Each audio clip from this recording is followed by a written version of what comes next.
two very interesting things. Number one, নিজের পড়াশোনার জোনে ঢোকার জন্য একটা রাইট এনভায়রনমেন্ট তৈরি করা দরকার। And the second idea, spaced repetition technique. So let's hit the first idea. যখন তুমি পড়াশোনা করছো তোমার একটা জোন ক্রিয়েট করতে হয়।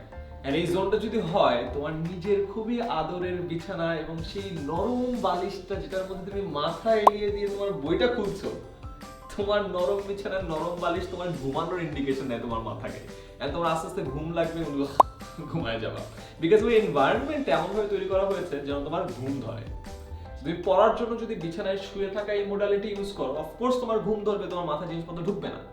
So at the same time ওই জিনিসটা যেহেতু ঘুম ইনডিউস করে, তোমাকে এমন একটা সিচুয়েশন তৈরি করতে হবে যেন তোমার মাথায় জিনিসপত্র ঢুকে।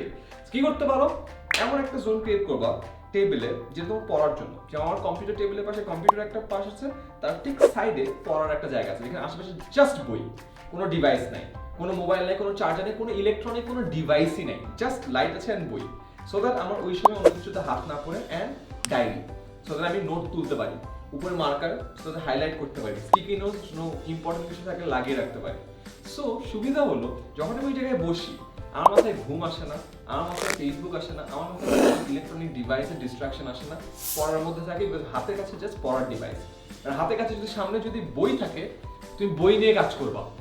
হাতের সামনে যদি মোবাইল থাকে তুমি মোবাইল খুলে দেখবা ফেসবুকে কয়টা লাইক, আচ্ছা হার্ট রিঅ্যাক্ট করছে একজন, তাই না, দেখি তো আমাকে, ও আচ্ছা ও হার্ট রিঅ্যাক্ট করছে, তুমি নাই। এই ডিস্ট্রাকশনটা অ্যাভয়েড করার জন্য নিজের যে জোনটা ক্রিয়েট করছো ওই জোনে পড়ালেখার বাইরে অন্য কোনো জিনিস থাকবে না। Now the second technique, the spaced repetition technique. খেলাটা হলো তুমি যখন কিছু একটা পড়বা, পরে কিছুদিন পরে তোমার মেমোরি একেবারে জিরোর দিকে যেতে থাকে, ভুলে যাবা। 24 ঘন্টা পরে মানুষ majority of the memory lose করে ফেলে। সো ওই জিনিসটা মনে রাখার জন্য কিছুক্ষণ পরে আরেকবার যদি রিভাইজ দাও, ওইটা আবার উপরে উঠে যায় এবং মাথায় একটু ভালোভাবে গেঁথে যায়।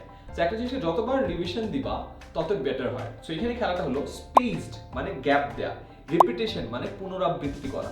সো স্পেস দিয়ে দিয়ে যদি একটা জিনিসকে তুমি আবার একটু একটু পর বা রিভিশন দাও, জিনিসটা মাথায় বেশি করে গেঁথে যেতে থাকে। যেমন ভোকাবুলারি, সবার একটা বিশাল প্রবলেম, রাইট? যে ভোকাবুলারি ভাইয়া মাথায় থাকেই না, যত পড়ি তত ভুলি, পড়তে থাকি ভুলতে থাকি। Well, the trick is spaced repetition technique.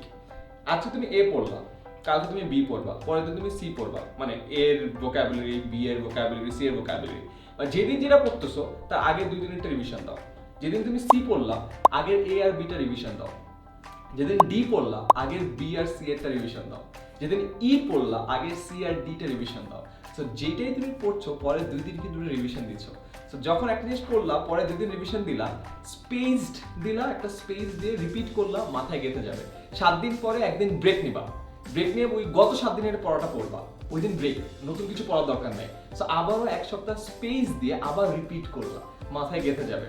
1 মাস পরে আবার একটা গ্যাপ দিবা, দিয়ে ওই দিন নতুন কিছু পড়বা না, গত পুরো 1 মাসের রিভিশন দিয়ে দেখবা যে মাথায় আছে কিনা।